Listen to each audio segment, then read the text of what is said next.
Vous êtes vraiment les bienvenus. Et c'est avec beaucoup d'émotion que je vous parle de l'intelligence émotionnelle. Et je vais vous dire comment j'ai découvert l'intelligence émotionnelle. C'est un ami qui s'appelle Mohamed Chitaoui, qui est actuellement au Canada. Malheureusement, il ne peut pas être avec nous. Ça fait 3 ans, 4 ans, il me parlait. Qu'est-ce qu'il me raconte celui-là, l'intelligence artificielle, c'est quoi? Et il a développé, sur la base de l'intelligence émotionnelle, une plateforme et un référentiel des parents coachs. Et il va le démarrer au Maroc très prochainement en collaboration avec Mohamed Chitaoui. Bienvenue, donc on est à Luna, il y a un débat très intéressant, rapprochez-nous de ce débat. Donc, Salih Hosseini Mohamed, aujourd'hui c'est une conférence organisée par Luna en partenariat avec l'AUM, l'Association des ingénieurs de l'école Mohammedia, sur le sujet d'intelligence émotionnelle et performance organisationnelle.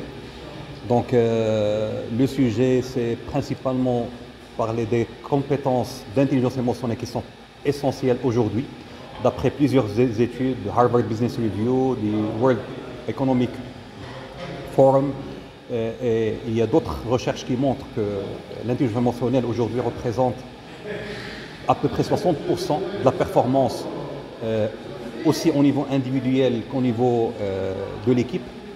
Donc notre sujet, c'est principalement parler des axes essentiels de l'intelligence émotionnelle qui sont la conscience de soi, être conscient de ce qui se passe, être capable de gérer ses émotions face à des situations difficiles au sein de l'organisation pour améliorer notre performance, aussi être conscient des émotions des autres, développer cette conscience sociale organisationnelle et puis après bien sûr développer le côté relationnel envers les autres pour être un leader inspirant qui va créer beaucoup plus d'impact au sein de son équipe, au sein de l'organisation. Donc ce sont des compétences aujourd'hui qui sont essentielles pour quelqu'un au sein de l'organisation pour gérer une équipe et pour être capable d'avoir la meilleure performance au sein de l'organisation. L'intelligence, c'est un mot à la mode?